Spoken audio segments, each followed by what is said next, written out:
بسم اللہ الرحمن الرحیم۔ ظفر اقبال اردو اکیڈمی آج نئے سرے سے گرامر، لسانیات، بدیع اور اصطلاحات کو کرتے ہیں۔ تو سب سے پہلے گرامر کو دیکھ لیتے ہیں۔ زبانوں کے گروہ 4 ہیں اور ان گروہ کے تحت آنے والے جو خاندان ہیں وہ 8 ہیں، یعنی مکمل گروہ 4 ہو گئے اور خاندان 8 ہو گئے۔ اب خاندانوں میں سے اردو کا خاندان ہند یورپی ہے اور گروہ ہند آریائی ہے، یعنی ہند آریائی کے تحت آنے والا خاندان ہند یورپی اردو کا خاندان ہے۔ لفظ 2 یا 2 سے زیادہ حروف آپس میں ملیں تو لفظ بنے گا۔ جب لفظ بن گیا تو اس کی اقسام بنے گی۔ تو لفظ کی اقسام ہیں 2، کلمہ اور محمل۔ کلمہ بامانی، یعنی جس کو آپ سمجھ سکیں، جس کا کوئی معنی ہو، اور محمل جس کا کوئی معنی نہ ہو، جیسے پانی، وانی۔ پانی ہو گیا کلمہ اور وانی محمل۔ کلمہ کی جو بامانی لفظ ہے اس کی آگے اقسام ہوں گی، تو اس کی اقسام کون کون سی ہوں گی؟ اس کی 3 اقسام ہوتی ہیں: اسم، فعل اور حرف۔ اسم کسی جگہ، شخص یا چیز کا نام، یعنی ایسا نام جس سے آپ کسی چیز کو پہچان سکیں۔ جیسے میں کرسی کہتی ہوں تو کرسی کی پوری شکل آپ کے سامنے آ جائے، تو یہ اسم ہوگا۔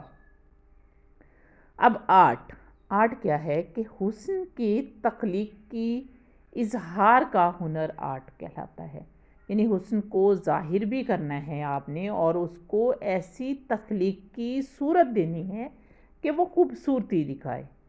اب وہ خوبصورتی آپ مصوری کے ذریعے دکھا سکتے ہیں، آپ شاعری کے ذریعے دکھا سکتے ہیں، آپ ادب میں دکھا سکتے ہیں، موسیقی میں دکھا سکتے ہیں، مصوری میں دکھا سکتے ہیں، رقص میں دکھا سکتے ہیں، بت تراشی میں۔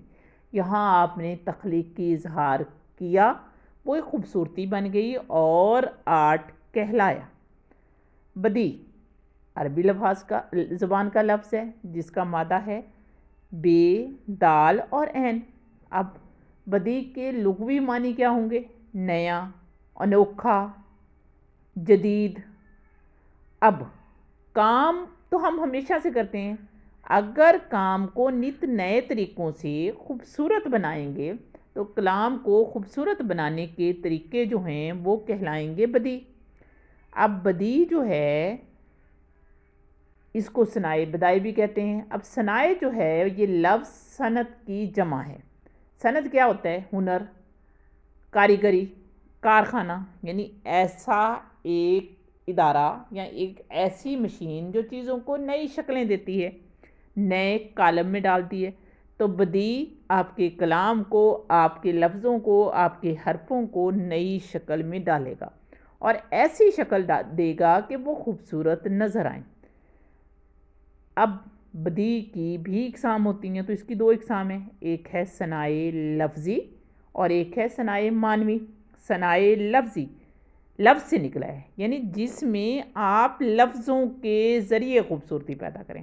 آپ نے لفظ کچھ بولے اور ان کو اس طرح سے استعمال کیا کہ وہ کلام کو خوبصورت کر دیں۔ صنائع معنوی ان لفظوں کے معنی کے ذریعے آپ نے خوبصورتی پیدا کی۔ لفظی یعنی ظاہری شکل ہو گئی اور معنوی یعنی باطنی شکل ہو گئی۔ تو صنائع بدائع میں آپ صنائع لفظی اور صنائع معنوی کے ذریعے کلام کو نت نئے طریقوں سے نئی شکل دے کر پیش کرتے ہیں تاکہ وہ سننے والوں کو بھلا لگے اور ان کے کانوں میں رس گھولتا جائے۔